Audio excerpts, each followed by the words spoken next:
Hello everyone, here we are continuing with the Essence of the Bhagavad Gita by Swami Kriyananda based on Paramhansa Yogananda's interpretation. So we are up to chapter 4 of the Gita, and in the book we're in the science, the supreme science of knowing. Is that what it is? The supreme science? I have to put on my glasses. I'm pretending I can read it without it. Yes, it says the same thing. The supreme science of knowing. Of knowing God, or just generally knowing. The supreme science of knowing. I guess that's what it is. Okay, let's now begin with a prayer. Heavenly Father, Divine Mother, Friend, Beloved God, Jesus Christ, Babaji Krishna, Lahiri Mahashaya, Swami Sri Yukteswar, Beloved Master Paramhansa Yogananda, Saints of all religions, Divine Friend Swami Kriyananda, humbly we bow to you all.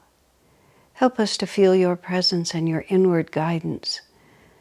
Let us go deep into this scripture so that even a few words of this infinite wisdom will enlighten us and guide us and help untie the multitude of karmic knots that bind us to this world. Help us to find our freedom in the Divine Spirit. The joy, the fulfillment, everything we're seeking can be found in God. Guide us and bless us that we awaken quickly to this divine truth. Om, peace. Amen. Okay. Let's do it. So, chapter 4, stanza number 9. One, O Arjuna, who by intuition comprehends the truth of my divine manifestations and selfless deeds in this vibratory universe, will never again, after he leaves his body at death, need to incarnate in outward egoic form. Soaring in freedom, he will attain me. So he uses the words freedom and he uses the words ego here.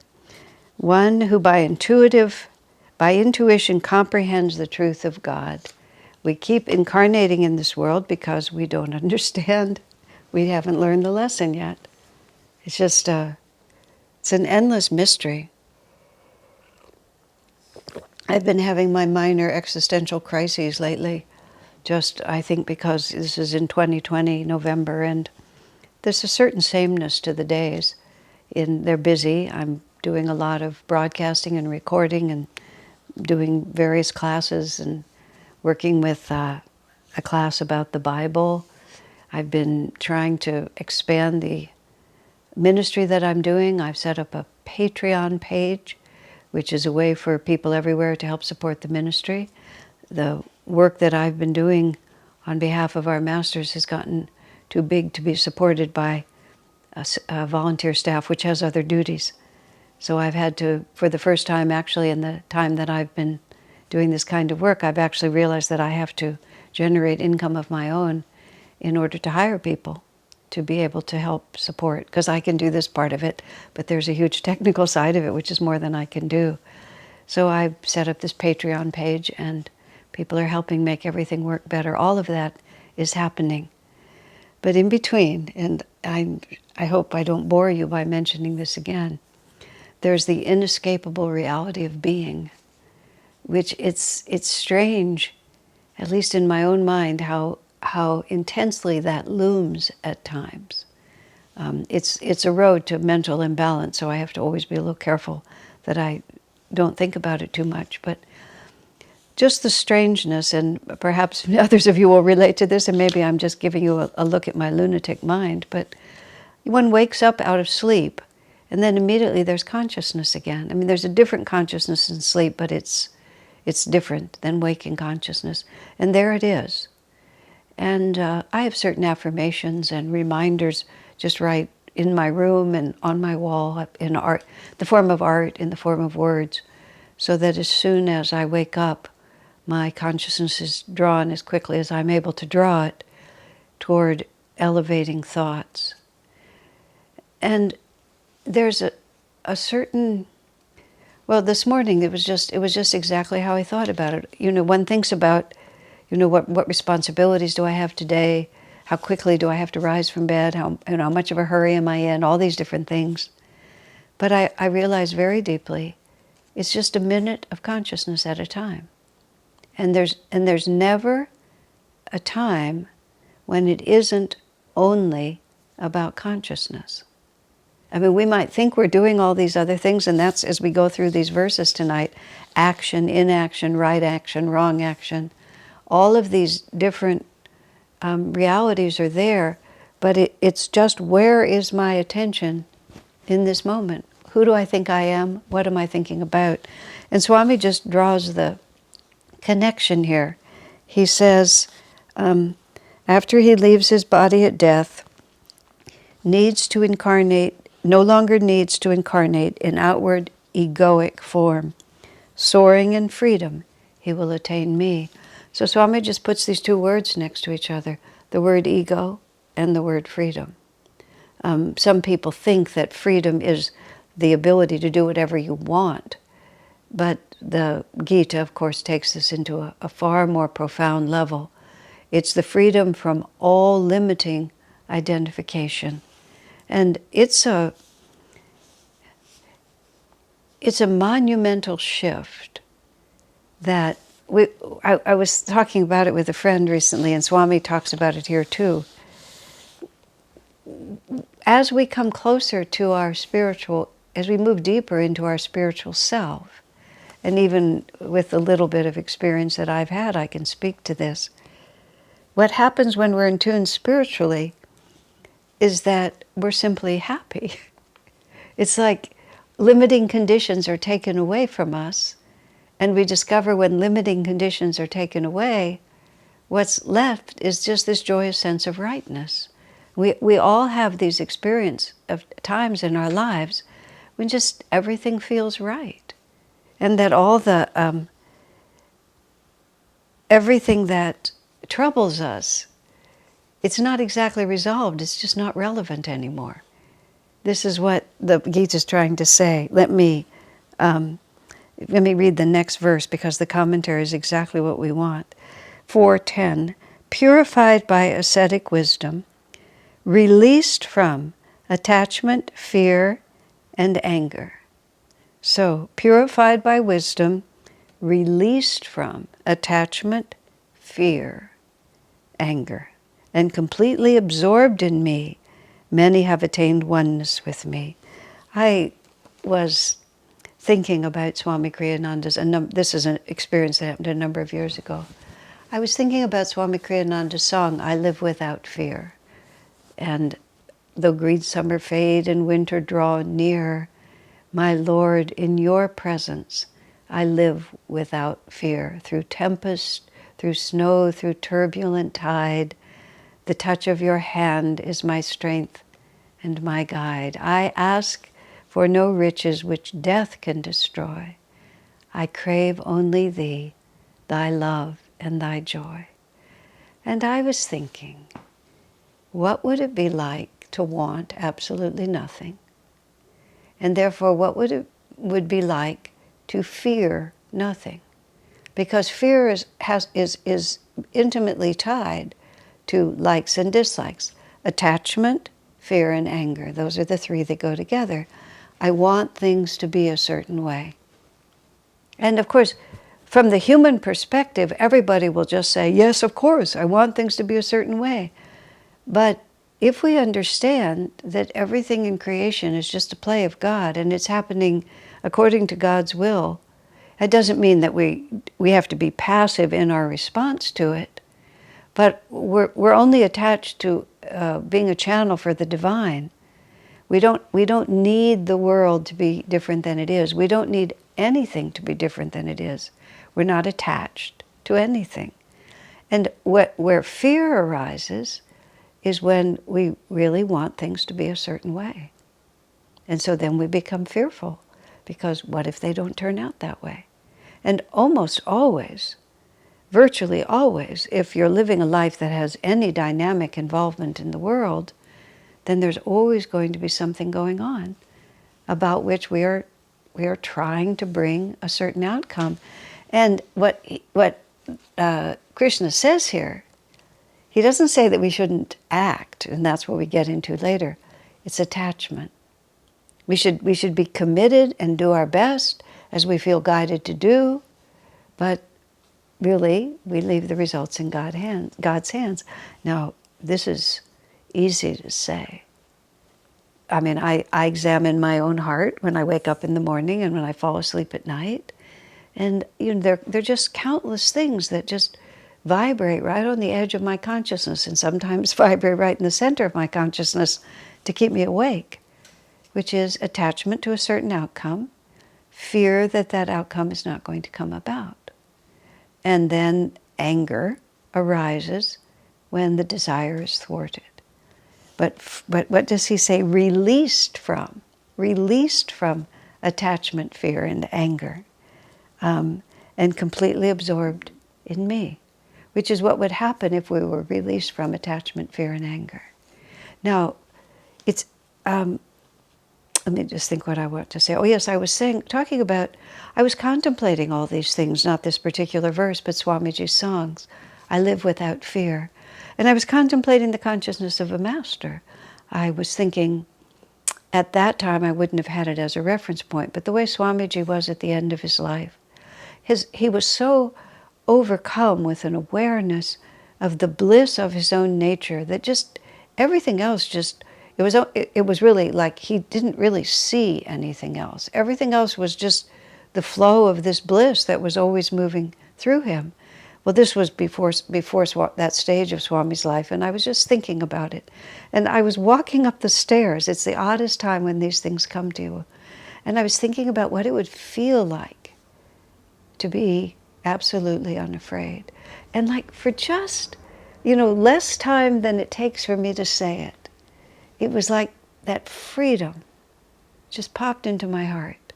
And it was like, for a moment, I was released from attachment, fear, and the consequent anger of it. And oh my, that is really where we're trying to go. And we just touch into it intermittently, but those little moments of it, whether it comes in meditation or walking up the stairs or standing out in the forest. I was recently with a giant redwood, and they sometimes have all these little nooks and crannies, and I just slipped into a little cranny and just meditated there for half an hour or so, back up against the tree. The tree's rhythm is really different. And that tree had been there for 1,000 years, I think. Just a very, very, very long time, very big. And it's a living, breathing entity. But of course, its rhythm is so different. How many lifetimes of mine have come and gone and come and gone, and that tree's just been quietly building its reality. These are the emotional, mental, spiritual exercises that we need to incorporate into our moment-by-moment consciousness, because released from attachment, fear, and anger, and absorbed in God, then the ego leaves and the freedom comes. Now, Swamiji makes the most interesting comment about this.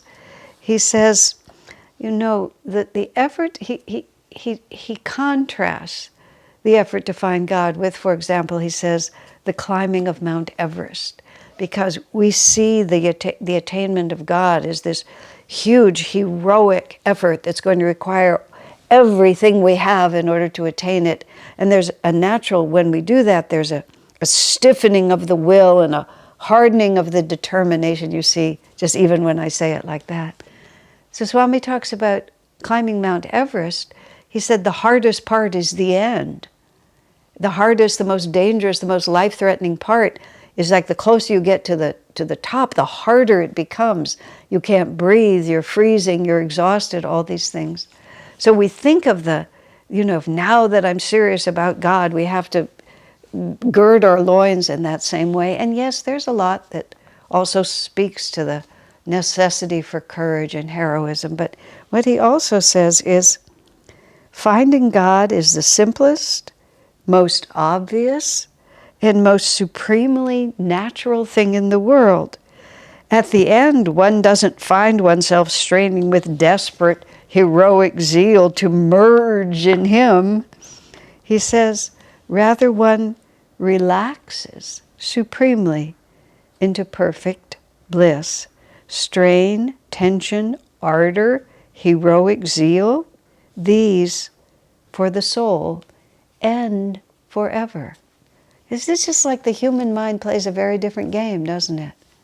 We imagine that what God wants of us is to wind ourselves up more and more tight like a spring. But what we actually have to do is release all of that. I can't say that I know this from experience because I don't, but I have intermittently you find yourself in that state of what you can only call effortless bliss, which is not effortless, but in the moment it's effortless. Because the thought just crosses your mind, what do I ever worry about? There's a wonderful story in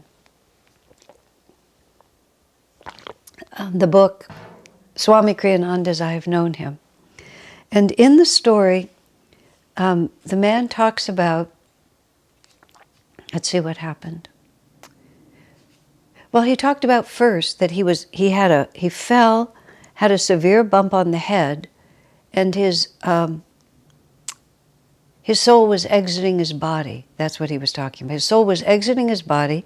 He started up the tunnel of light, and in this experience, he came into the presence of a being of light. That's what he described. And he described, he had read the words, because he was a devotee, he had read the words, the state of desirelessness, which is another way of saying being freed from attachment and fear, which is that absolutely I want nothing.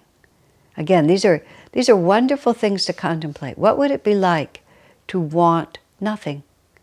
And that not a negative state, but just be, why would I want anything? What could I possibly want that I don't already have?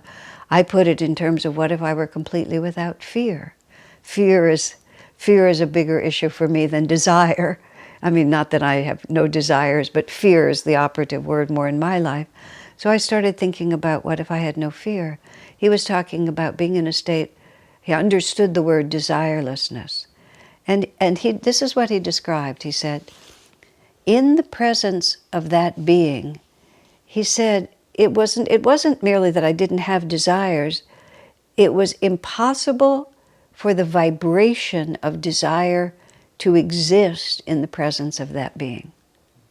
It's just they contradicted each other. And so in the presence of the being, there was no possibility of want. To finish that particular story, he then talks about the first time he met Swami Kriyananda, or soon after he met Swami Kriyananda. And he asked permission to touch Swami's feet, because this was in America, before Swami was living in India. And Swami rarely allowed that, but he allowed him to kneel at his feet. And I believe he touched his feet, but he was kneeling at his feet. Then he looked up at Swami, and Swami was right with him, looked into his eyes and blessed him at the spiritual eye. And the man said he immediately went back into that state, that same state of just sudden and complete. And the word for it is freedom. Because the word ego, the word desires, the word fear, the word attachments, they're all involved with each other. Because the ego takes the infinite spark of divinity, which is myself and all of us, each one of us, it takes that infinity and it wraps it in a bundle of limiting self-definitions. And those self-definitions are all associated not with the eternal, but with the fluctuating world. And the nature of the fluctuating world, by definition, is that we must always be afraid. Because if we're attached, if we're identified and defined, because by definition, nothing is going to last. So sooner or later, the waves will equalize. That's one thing that will happen. And sooner or later, it will change. And if I'm attached to it being one way, sooner or later it will change. So there's always that subconscious awareness. I remember, I've never had children in this lifetime. I believe I've had many children. I sort of understand what parenting is in a certain way without doing it this time. But at Ananda Village, when I was living there in the early 70s, the building which is now Hansa Temple, which sits up on a hill, and you overlook what we euphemistically or humorously would call downtown Ananda, which was just a few buildings in the market. It's the farm, the center of the farm. Downtown is a joke, but that's what we called it. And at that time, there was a balcony on the front side of that building, and we would go out there and sit and have noon meditation, and you could basically look out and see the whole farm from there. We called it the farm. It's the community, the village now. And I remember sitting there, and I don't know how many, like 500 yards away from the downtown area. And I remember this man pulled up in his car and got out of his car, and he was maybe 50 yards or 100 yards from where the market was, maybe 50 yards. And then his daughter, who I happen to know, the whole family, the daughter was maybe 5, beautiful, adorable child. She sees her father, and I can hear all the way up on the hill. She starts calling like little children do, "Daddy, Daddy, Daddy." And then she just races across that distance. He spreads out his arms. She jumps into his arms, and he does those wonderful daddy things that I remember my daddy used to do to me when I was a little girl, that are just absolute pure joy for both of you. And I watched, and it was very touching. Actually, it brought tears to my eyes. But I also thought, oh my, oh my, oh my, oh my, here we go again. Not just the little girl, but how could he not grow to desire that kind of wonderful adulation from that innocent little soul? And of course, I'm a grown-up girl, and I had a daddy, and I used to treat my daddy like that, but not for a long, long time, because it just changes like this.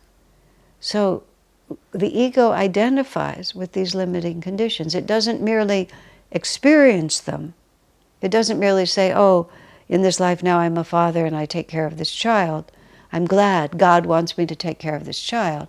The ego begins to identify with it. And as soon as we identify with it, then our freedom, I don't mean freedom to just go and do what you want. That's not the kind of freedom. Our inner freedom from all limiting conditions and our release from attachment and fear. Just to that extent, it gets bound. And so when Swami talks about this, we get so confused by all these things, but Swami says it's not effortful. When you finally see it, I remember Swamiji talking to us. He was talking to a whole group of married couples, and he said himself, I understand that you're all married. And he said, but once that desire for a human mate, he said, once it leaves you, and Swami was talking about the fact that it had totally left him, he said, you can't imagine why you ever wanted such a thing. And he just sort of looked at us ruefully, and we all said, all right, we believe you. We can't imagine it until we're released from it. That's such a wonderful word. We're released from it. And then it's just effortless relaxation. Oh, I know what I was going to say. He said, what is left is Satchidananda, ever new bliss. This was the last image I wanted. And see, this is what we don't understand.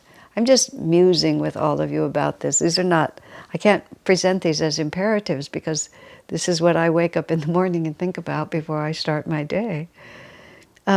I remember a cartoon, some vivid cartoon image in my mind from a child watching television, I guess. There was some cartoon that had a diving bell in it, like a cartoon diving bell that's shaped, I guess it's shaped like a bell, and it goes down deep underwater, and it was part of something or another. So I have this cartoon image of this diving bell. And then I have it's all mixed up with movies about submarines and divers and things like that. And how in the submarine movies, everything is fine inside the submarine, but they're way underwater. And of course there's this tremendous pressure from the ocean around it. And somewhere in the submarine movie, it always happens, something punctures the skin of the submarine, and then there's this then the movie turns into everybody screaming and running from end to end in this very small space, and all the water trying to come in. That becomes the drama of the movie, because the water is working so hard to get inside of the submarine because the pressure is so intense. Well, these pictures merge in my mind, and I sometimes think of the ego as like that little cartoon diving bell. And then I think of the scary movies where the ocean is trying so hard, but the ego, the diving bell, has to work so hard to keep the ocean out. Whereas in fact, it's the love of God and the freedom of Satchidananda that's trying to break through. And so, whereas we think we have to strain for God realization, this is what Swami is saying. We actually just have to release ourselves from attachments and fears. And how do we do that? Well, we do it a minute at a time. That's about all where I've come to after a lot of life. I often quote, because it's so powerful to me, Master said, take care of the minutes, and lifetimes will take care of themselves. And that's sort of what I think when I wake up in the morning. Well, there's going to be a whole bunch of minutes this day. And every minute I will have a choice where I'm going to put my consciousness. And by no means am I able to always keep it where I want it to be. But when fear and attachment and frustration, if it rises to anger, begins to move in, it's like, no, these don't belong to me. I don't want to identify with. I need to be committed. I need to do my best. But it's in God's hands. It's His party. So, number 411, chapter 4, stanza 11. O Arjuna, in whatever way I am approached, in that way do I respond. All men come by whatever path to me. And 412, those who work to fulfill their earthly desires worship the gods, which are ideals in various forms, not idols, aware that success of this kind can be reached with relative ease. So, most people don't think of success on the earth as being available with relative ease, but compared to God realization, apparently it is. And, that's what we worship, and so that's what we attain. If we see success in one way or another. I saw a picture in the newspaper, and it was a picture of some starlet who was really trying hard to become wonderfully famous, and she had some costume on, and I think it was leopard skin. I doubt, just artificial print leopard skin or something like that, which increased the jungle feline nature of her appearance. And she just had an extraordinary face. It was just a photograph. I have no idea who she was. She had such an extraordinary face and such an extraordinary manner. And you could see her very sensual, voluptuous body, and you could see her face and her hair. And I looked at that picture and I thought, my gosh, how many incarnations has she been working on this? You don't come to that kind of perfection with that kind of a look just by one incarnation. You have to keep coming back, and you have to keep coming back. And I can't say whether she ever became famous or not, but she was determined. So what is the God that she's worshiping? The God she's worshiping is feminine beauty, feminine sensuality, dramatic magnetism, whatever it might be. I was so amused. I heard a speech by Meryl Streep, who is a very, extremely famous and remarkably talented female actor in America. And she was presented some kind of award for lifetime achievement in the field of theatrics and movies, whatever it was, well-deserved, of course. And she gave this little acceptance speech. And she said she really wanted to thank her parents. And she said, she spoke about her father, who was this, handsome, magnificent, charismatic person with tremendous imagination and drive and all the success he had in life. And then her mother, who was aristocratic and dramatic and noble, she said, and they were married for how many years together, and they fought every single day. And I want to thank them for introducing me at such a young age to drama, she said, like that. And I thought to myself, yeah, that's exactly right. That's what you wanted. That's what you became. She was making it as if it were humorous, and perhaps it was.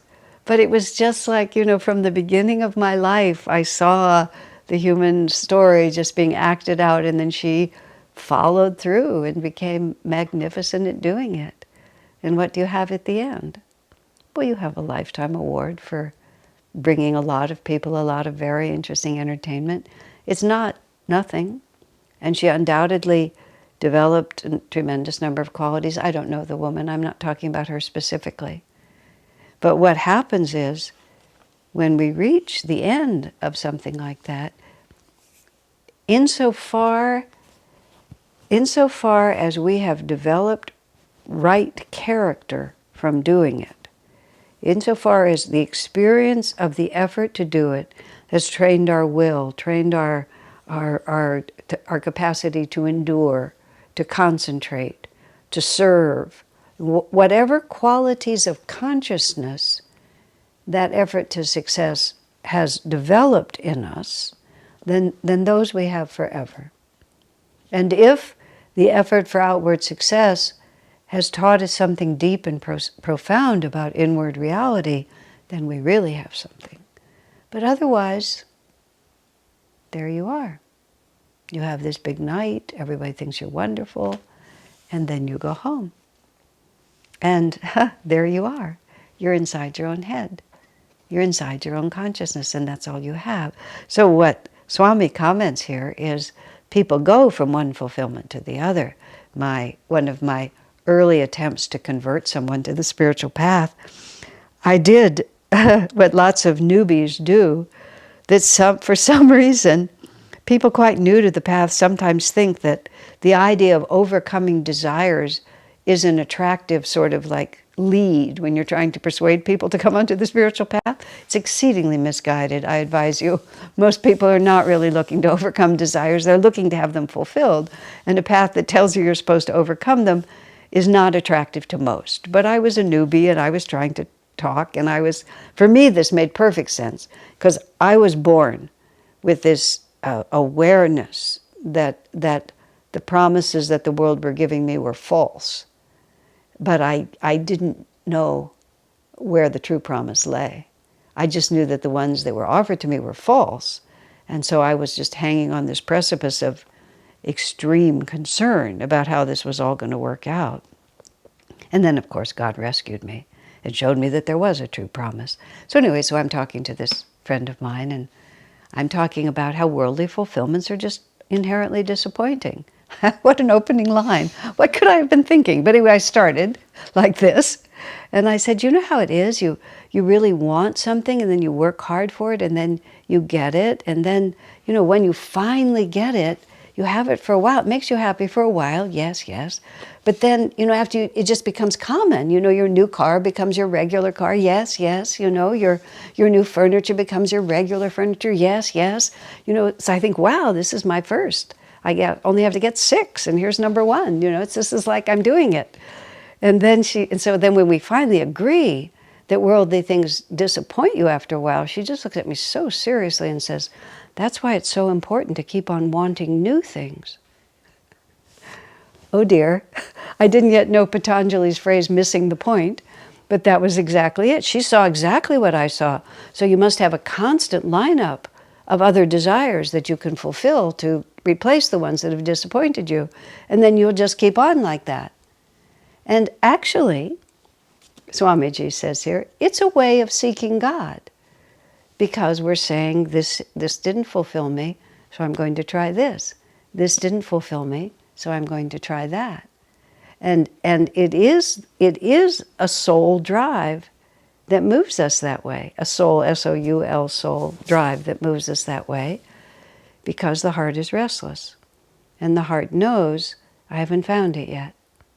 So if we have energy, we try something else, and then we try something else. The woman I was talking to had lots of energy. So I try something else, and as Swami said, if you're honest about your experience, we gradually begin to discover that it's not really the color of the furniture or the size of the house, it's the whole concept. That there's something fundamentally wrong with the whole concept. And when we begin to want a deeper truth comes to us. Because God is no tyrant.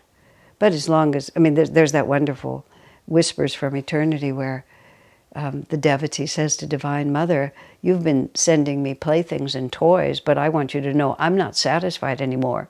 No more fame, no more wealth. I'm not interested in that. You can toss all that into my playpen and I'm just going to toss it right out and keep screaming until you, Divine Mother, in the Whispers, it says, give up your housework of creation. I want your attention right now. And then I love it. It's the devotee in the poem says, if you don't pay attention and come and comfort me, I'm going to scream so loud that I'm going to wake up all your children, and all your children are going to be calling for you. We're threatening Mother in that way. I'm going to wake up all my siblings and they'll all be screaming at the same time. I want you, and I want you now. I'm done with playthings. And this is what the Gita verse says. If you, in whatever form you worship God, God will come to you. And worship means, what is this? What is the center of your altar? Is divine fulfillment at the center of your altar? Is worldly success? Is family happiness? Are your children at the center? Your grandchildren? Your house? Whatever it might be. What's at the center of your altar? Really ask yourself very deeply and be honest about it. There's no point in pretending to be more free than we are. I was just contemplating just the thought, what would happen if I really had, from one minute to the next, the opportunity to abandon everything, to just walk into the light and walk away from everything. These are wonderful meditations. What would pull me? What would I lean back and look toward? People who've had near-death experiences, friends of mine, who've come. It's just, they talk about, one man said to me, it was very interesting, he says, it's just not that easy to get out of your body. He said, all the just sort of entangling karmas, they all just start talking to you in ways that you don't even really know. But the lingering unresolves, whether it's longing or regret, those are the two things. They just sort of pull at you. So it's a wonderful practice to just, well, this is how Swami says at the end of every day, examine your heart for any lingering attachment and throw it into the bonfire of divine awareness. I've shared in other contexts, if not here, the picture that works for me is my deathbed, because I've been present at a number of times when Ananda people died, so I know exactly what that looks like. I don't know which room I'll be in, and whether I'll be in this house or another house, but somewhere I'll be on this bed. I see my face growing ever more gaunt, and I see myself, relating less and less with the people around me, and I see all my wonderful Guru Bhais just coming and going, and me just gradually walking away from the whole story. It's a wonderful exercise. See what lingers. Try to actually leave this world and see what lingers. And I don't mean then come out and sever those ties. Just watch, see what lingers. See where the work remains. And then, of course, then we begin to work on that, to see God in the people that we love, to recognize that whatever form the relationship has right now is just a passing moment. That we're souls together, and if this form changes, nothing really changes. It's a wonderful opportunity. We can mourn its passing. Whenever I've put on a big event or been part of some liturgical theater or something that we've done, or a beautiful concert, a beautiful spiritual event, that's just so beautiful. And by the grace of God, I've been part of countless such experiences over many years at Ananda. Beautiful events with Swami, just like that. When it's over, there's, the heart says, oh, That was so beautiful. But that's not really attachment. When I said to Swami, when he said, whatever you long for will bring you back again, I answered him immediately saying, oh, sir, I could live those first 10 years at Ananda village. I said in a heartbeat. I said it was heaven on earth. And he smiled. He says, oh, that's different. That's different. And he answers that, and let's see. Yes, I think it's coming up very soon. But the action which liberates us from all delusion is not binding. And the sense of delight in that first decade at Ananda, when it was just first coming onto the path, and everything was so new, and it was my childhood. It was my spiritual childhood, and I had a very happy spiritual childhood. It was so free and so wonderful, but it was moving me toward freedom. So the longing for it is the same as the longing for freedom. But there's a little like, oh, well, that was so beautiful. But that's not quite the same as attachment and desire and fear. That's just an appreciation for what is. Master wept when Sister Gyanamata died. It's always been so telling to me. He saw her merge into the light. He wept because, he said, we'll never be Yogananda and sister again. And it had been so beautiful. But now it was done. You know, you can rejoice in something and then give it back. Perhaps Babaji manifesting the golden palace for Lahiri. He didn't have to keep it to enjoy it. You know, there it was. It was exquisite while it lasted, and then we give it back. But how many of us are that free? That's what we're working toward. So then number 13, 413, an admixture of the three gunas, the essential qualities, with the diverse karmas of individuals produces the four castes. Though I am active in creation through these influences, know that I, in myself, am ever actionless and unchanging. Well, Swami reminds us that we've dealt with the castes and the gunas elsewhere. But he says, when he says, though I am active in creation, know that I, in myself, am ever actionless and unchanging. Swami gives an interesting picture, which I've heard before, but I never heard of it quite this way. When you're asleep and you're dreaming, you can be doing all kinds of things. You can be running and walking and climbing mountains and, square dancing and doing all kinds of things. But when you wake up, you realize that you've never stirred from your bed. Even though you felt like you were just doing all these things, they seemed really to happen. I mean, the concept of this world being a dream and us waking up from it and realizing it was only a dream, that's often used, but I never exactly thought of that, where you're dreaming and you're active, but you've actually never moved. You're just there. It's just been happening all around you. And then you wake and you realize it was never there. That's the dream of God. That's something that one just has to meditate and then sort of hang out with that idea for a while and then come back. I don't know what to do with a lot of this, but I have found I do know what to do with all of this. You just don't forget it. I mean, it's been such a process over enough years now where all of a sudden I just understand something. And I'm not moving into a state of realization, which is quite different, but just something that made no sense to me all of a sudden makes sense to me. Just some little tiny perception. Oh, I really understand what that means now.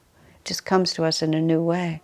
So even when we hear these ideas that are just thrillingly incomprehensible, they register. And then as we just inch by inch move toward it, it suddenly becomes, oh, I see how that works. That's natural.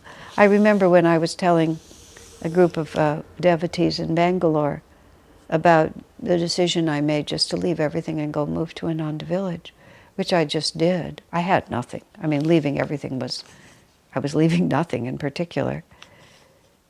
But I could see them thinking that was like some big deal when I did it. And it wasn't a big deal at all. It was just the most obvious thing in the world to do. And I remembered in that context, I put these stories together, but let me share it again. When I met this sadhu up in the Himalayas, I was with a group of people, I wasn't alone. And he basically said during the winter, he stays in his cabin, and his cabin gets covered with snow, but he leaves his physical body there, and he goes in his astral body to spend time with Babaji.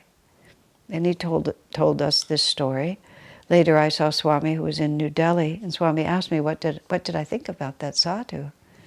And I expressed to him I was up in his little cottage, little kutir, up 12,000 feet above Badrinath in the mountains, looking out at the Himalayas. And I said, I don't know what was what. I was so moved by so much that was going on. I couldn't tell whether it was him or the place. But then as a contrary to his spiritual potential, I said he spoke about just going in his astral body to be with Babaji so casually. So, it seemed like such an obvious thing to do. And Swami said, well, at a certain point it just is. At a certain point, you don't say with awe, and then, oh, you won't believe it, I go in my astral body to be with Babaji. If you were like in awe of the whole thing, you wouldn't be doing it.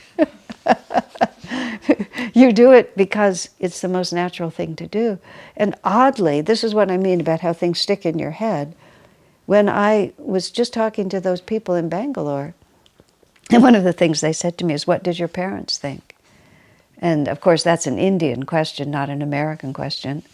But I had to say, it never occurred to me to ask them. I barely told them, what to speak of asking them. And I said it wouldn't have mattered, whatever they said. They could have said yes, no, maybe, anything. It was just what I was going to do. And then suddenly I saw it. I saw it in context, you see. To them, this seemed like a really unusual thing to do. To me, it was the most natural thing in the world. I mean, there wasn't a shred of concern in my heart about it. Just not a shred. About my future, about nothing. Just not an atom of concern. And of course, quite obviously, there could have been, but where I was standing, it was natural to me.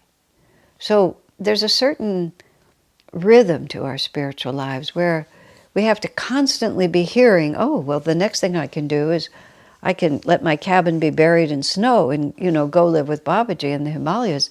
Today it sounds weird to me, but maybe someday it won't. In this book, I haven't come to it yet, somewhere in this book, Swami gives instructions to Jivan Muktas about how to work out the karma of more than one lifetime through vision. And he explains, it's a couple of paragraphs, he explains exactly how to do it, or just sort of gives you an exercise about how to do it. When he was writing this book, and I was seeing it in manuscript form, and I commented to him, I said, this is, very specific about how to do this. I said, this is not going to apply to very many of your readers. And Swami he smiled. He didn't think my remark was silly. He smiled. And he says, yes, that's true, but the ones to whom it is helpful. And all of a sudden I thought, I don't have any idea who Swami is. And two, there's always so much more going on than we know is going on. And again, over many years on the spiritual path, I just try to stay awake. I try to listen. I write things down sometimes. I'll just write down a thought because it's helpful to just write it down. Sometimes I keep it for a while and just throw it away. But I just write it down just to hold it. And then decades later, it'll just come into my head. Oh, right. At a certain point, it's just natural. And that's what Swami's saying to us about God realization itself. It's not like it's an arduous strain. He said at the end, it's the opposite of the strain. You realize that all the strain was to hold the ego together. And that we actually, because you see we're holding on to this world, that's what the strain is. That's why it's an interesting exercise. if Divine Mother tapped me on the shoulder today and offered me complete freedom, would I take it? There's the disciple who was badgering Master for cosmic consciousness. And finally, Master just looked at him with something of that power and said, if I gave it to you, could you take it? No, sir, the disciple said. Now, I would like to say yes, and I practice trying to say yes. I practice feeling what frightens me and what holds me. But I remember, again, this was a long time ago, but just some little tiny experience in meditation. And I was telling Swami, he told me, don't be afraid. I answered with just like a terrified little cat. I'm not afraid. But I was, because it was unfamiliar. It wasn't natural to me. But at a certain point it is. That's what we're working for. So Swami says, 4:14, though acting, this is Krishna speaking, though acting, I am without attachment, nor do I desire any particular outcome from any activity. He, similarly, who is one with me and identified with my nature, is unfettered by the slightest desire for the fruits of action. Well, once again, it's the same story. I mean, I can be calm about the outcome.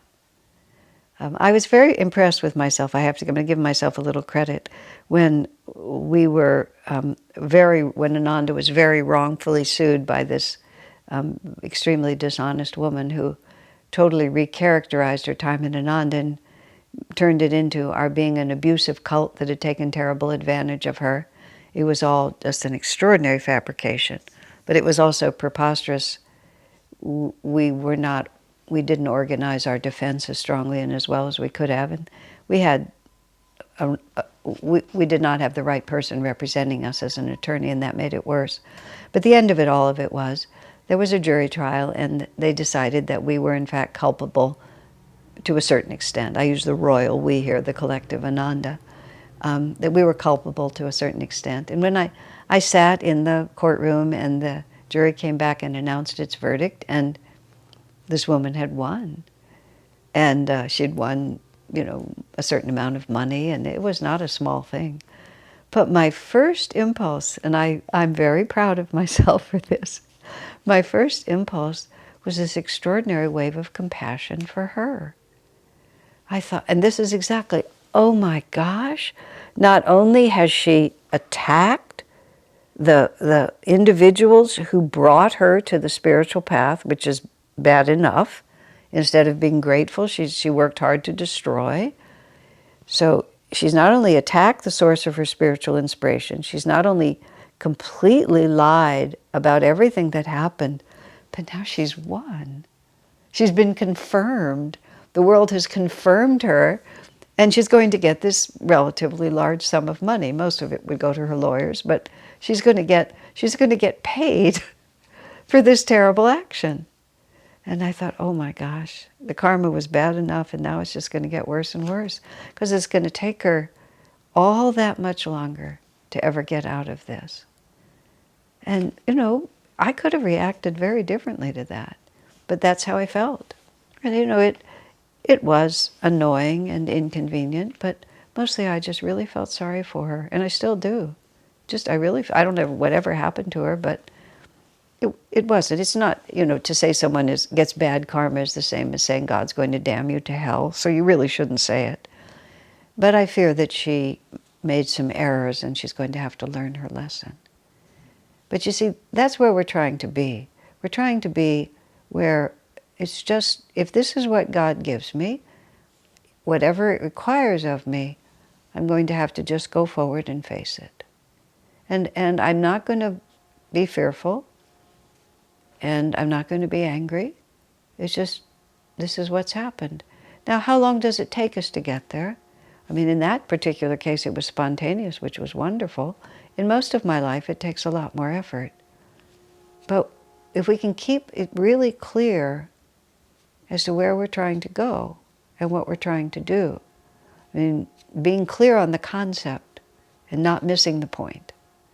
And a lot of times the problem is with our wrong attitudes is that we're often highly justified in having them. And that makes it a lot worse.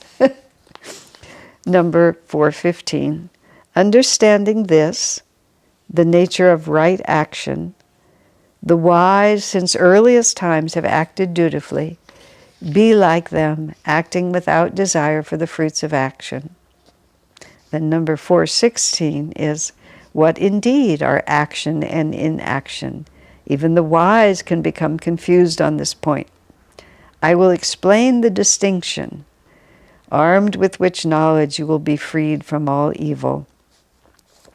Swami then talks about Sabbakalpa and Nirvikalpa Samadhi.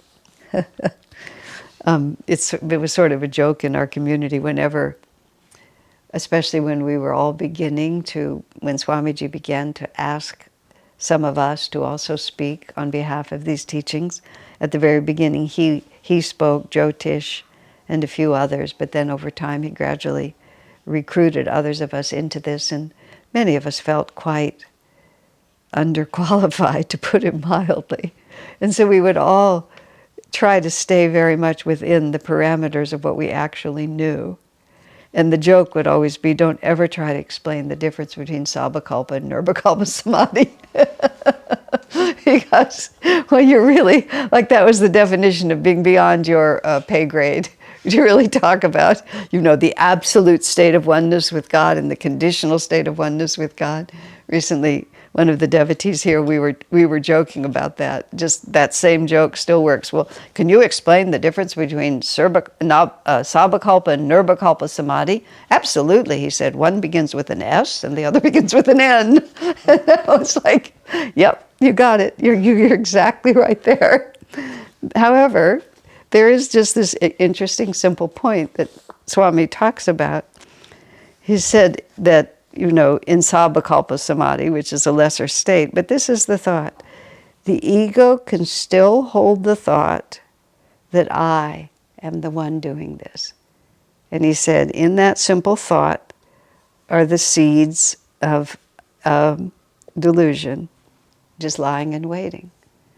And it's just so... It's so marvelous to contemplate. And elsewhere in the Gita it says, what is day to the worldly man is night to the yogi. And what is night to the worldly man is day to the yogi. I mean, the worldly man wants credit for his accomplishments, wants to be recognized, wants to be loved, wants to be admired, wants to be important. And the devotee wants to be forgotten. Now, if you see, this is the delicate thing. It's not that the devotee wants to be invisible. The devotee may need to become world-renowned for the sake of his master, for the sake of the assignment he has from God. But the question is there an I that identifies with it? Or is it just merely an event for which I am responsible? Or as one of my friends said, really wonderful things, inspiring things happen and I get to be there. I mean, they flow through. They happen around. They're the experience that we all share. But it's not I who am doing it because there is no I to do it. And it makes no sense at all until it makes sense. And then when it makes sense, you just feel it. You just feel that it happened, I was there, I can remember doing the work, but there was just no... It's not about self. One knows that it happened through me, but it wasn't done by me. It just happened through me. Swami would always talk about that. Put your attention at the spiritual eye, and Master will just work through you. He would talk about it as if it was the easiest thing in the world, because he wanted us to understand that it was. All right, my friends. God bless you.